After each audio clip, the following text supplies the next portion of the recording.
সবুজ আলোর উৎসব দূষণমুক্ত দীপাবলির পথে নতুন আশা বাজি শিল্পে।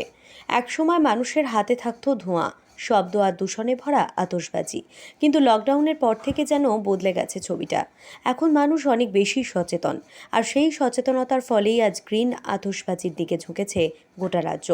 তামিলনাড়ু ও দিল্লি থেকে বিশেষ প্রশিক্ষণ নিয়ে বৈধ লাইসেন্সপ্রাপ্ত বাজি প্রস্তুতকারকরা আজ মানুষের সামনে তুলে ধরছেন দূষণমুক্ত গ্রিন বাজি, যা যেমন সুন্দর তেমনই পরিবেশ বান্ধব। দক্ষিণ চব্বিশ পরগনা জেলার বারুইপুরের চম্পাহাটি হারালের বাজি ব্যবসায়ীরা জানালেন, পশ্চিমবঙ্গ সরকারের সহযোগিতা না থাকলে এই পরিবর্তন সম্ভব ছিল না। অর্জুন মণ্ডল নামে এক বাজি ব্যবসায়ী জানান, পশ্চিমবঙ্গ সরকারের অক্লান্ত সহযোগিতা না থাকলে এই উদ্যোগ কখনো বাস্তবায়িত হতো না। সরকারের উদ্যোগে স্থাপিত ইনক্লুস্টার প্রকল্পে কয়েক কোটি টাকার বিনিয়োগ শুধু বাজি শিল্পকে নয়, গোটা রাজ্যকে এনে দিয়েছে গর্বের এক নতুন পরিচয়। লকডাউনের পর থেকে সাধারণ মানুষকে সচেতন করতে পেরে তারা যেমন গর্বিত তেমনই খুশি, কারণ এখন দীপাবলির আলো ছড়ায় শুধু আনন্দে নয়, পরিবেশের প্রতি ভালোবাসাতেও। আগামী দিনে তারা আরও বড় স্বপ্ন দেখছেন, পশ্চিমবঙ্গকে সারা দেশের মধ্যে গ্রিন আতশবাজি শিল্পে 1 নম্বর স্থানে নিয়ে যাওয়ার। বাজি ব্যবসায়ীরা আশা করছেন আগামী দিনেও মানুষ তাদের পুরনো উৎসবের স্মৃতি ফিরিয়ে আনবে, তবে এবার আরও বেশি সচেতনভাবে। তাদের একমাত্র জীবিকাই বাজি শিল্পের সঙ্গে জড়িত, তাই তারা সকলকে অনুরোধ করছেন এই গ্রিন বাজি মেলায় এসে স্থানীয় শিল্পীদের পাশে দাঁড়াতে, একসাথে গড়ে তুলতে এক দূষণমুক্ত উৎসবের ভবিষ্যৎ। পশ্চিমবঙ্গ সরকার কয়েক কোটি টাকা খরচ করে ইনক্লুস্টার স্থাপন করেছেন, তাই সারা ভারতবর্ষের মধ্যে 1 নম্বর জায়গায় নিয়ে আসার প্রতিশ্রুতির পাশাপাশি এই রাজ্যের মুখ উজ্জ্বল করার অনেক বড় লক্ষ্য নিয়ে এগিয়ে যেতে চলেছেন এই ব্যবসায়ীরা। সত্যি কথা বলতে কি, আমাদের যে 2022 সাল থেকে যে পরিকাঠামো চলছে, আমরা আস্তে আস্তে অনেক সাকসেস হতে পারছি।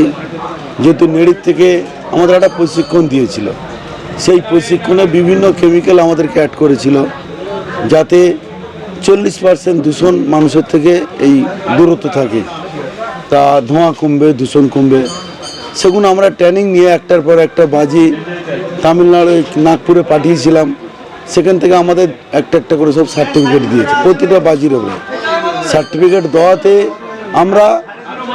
আমরা সেই সার্টিফিকেট পাওয়াতে আমরা সেই বাজির দিকে আস্তে আস্তে সরে গেছি। গিয়ে আমরা আজকে যে বাজি তৈরি করতে পেরেছি, তাতে মানুষের প্রচণ্ড এই বাজির ওপরে একটা আক্রোশ বেড়ে গেছে যে হ্যাঁ, আমরা গ্রিন বাজি জ্বালাবো, সরকার প্রশাসন আমাদেরকে কোনো ডিস্টার্ব করতে পারবে না। আমরা সত্যি বাজারটা ভালো পাচ্ছি, খুব সুন্দর বাজার পাচ্ছি। এত লোক আমাদের কাছে আসছে, আমাদের মনে খুব গর্ব আনন্দ হচ্ছে যে বাজারটা হারিয়ে গেছিলো দূষণ করে, আমরা যে আবার ফিরে পাচ্ছি। আমাদের ফ্যামিলিদের আবার যে ভাত রুটি দিতে পারবো, আমার লেবারদের কাজ দিতে পারবো, আমাদের বুক ফেটে যাচ্ছে আনন্দ। এইটাই আমাদের খুব ভালো লাগছে। আপনারা দেখছেন news.in, একতরফা নয়, নিরপেক্ষ খবর। আপডেটেড থাকতে সাবস্ক্রাইব করুন আমাদের চ্যানেল news.in আর বেল আইকনটি প্রেস করতে ভুলবেন না। শারদ উৎসব উপলক্ষে ইন্দ্রপুরী রেডিও স্টোরসে এলজি, সোনি, আইএফবি, হায়ারের মতো বিভিন্ন নামি দামি ব্র্যান্ডের টিভি, ফ্রিজ থেকে এসি, ওয়াশিং মেশিনের মতো যাবতীয় ইলেকট্রনিক্স জিনিসপত্রের উপর বিশেষ ছাড়। আজই আসুন আর সহজ মাসিক কিস্তিতে নিয়ে যান আপনার পছন্দের জিনিস। আমাদের ঠিকানা কাকদ্বীপ পোস্ট অফিসের নিকট, কাঠপোলের ঠিক পাশে। ফোন নাম্বার 9732601584 এবং 9734944198।